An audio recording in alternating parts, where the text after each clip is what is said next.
असाउद्दीन ओवैसी जी। मोहतरम स्पीकर साहब, हज कमेटी में जो करप्शन चल रहा है उसके बारे में मैं आपके सामने जिक्र करना चाह रहा हूं।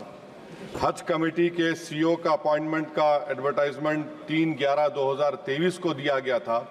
उसके बावजूद भी एक परमानेंट सीईओ को अपॉइंट नहीं करने की वजह से हज कमेटी में जो हाजी हिंदुस्तान से सऊदी अरब जाते हैं वहाँ पर जो करप्ट ऑफिशियल है सब स्टैंडर्ड बिल्डिंग का सिलेक्शन करते हैं और हमारे हिंदुस्तान के हाजियों को बड़ी तकलीफ हुई।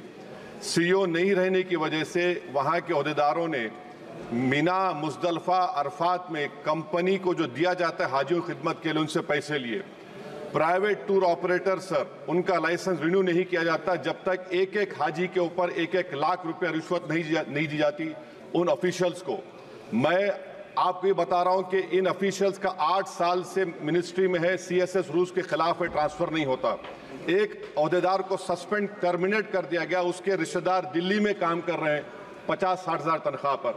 गैर जरूरी तौर पर मुंबई में 35 लोगों को निकाल दिया गया नौकरी से। मेरा आपके जरिए से हुकूमत से मुतालबा है कि सीबीआई के जरिए हज कमेटी करप्शन की इंक्वायरी करवाई जाए, उन तमाम अहदेदारों को हटाया जाए और आखिर में सर प्राइवेट टूर ऑपरेटर्स के लिए गवर्नमेंट एक सिस्टम बनाए ताकि इन प्राइवेट टूर ऑपरेटर्स को करप्शन से बचाया जाए।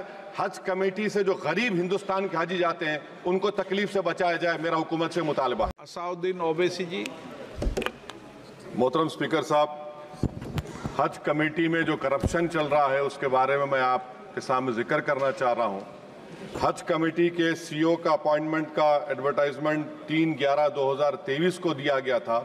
उसके बावजूद भी एक परमानेंट सीईओ को अपॉइंट नहीं करने की वजह से हज कमेटी में जो हाजी हिंदुस्तान से सऊदी अरब जाते हैं वहाँ पर जो करप्ट ऑफिशियल है सब स्टैंडर्ड बिल्डिंग का सिलेक्शन करते हैं और हमारे हिंदुस्तान के हाजियों को बड़ी तकलीफ हुई। सीईओ नहीं रहने की वजह से वहाँ के अहदेदारों ने मीना, मुजदलफा, अरफात में कंपनी को जो दिया जाता है हाजियों की खिदमत के लिए उनसे पैसे लिए।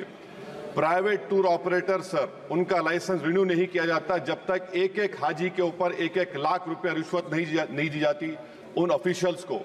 मैं आपको ये बता रहा हूं कि इन ऑफिशियल्स का 8 साल से मिनिस्ट्री में है, सीएसएस रूल्स के खिलाफ है, ट्रांसफर नहीं होता। एक अहदेदार को सस्पेंड टर्मिनेट कर दिया गया, उसके रिश्तेदार दिल्ली में काम कर रहे हैं 50-60 हज़ार तनख्वाह पर। गैर जरूरी तौर पर मुंबई में 35 लोगों को निकाल दिया गया नौकरी से।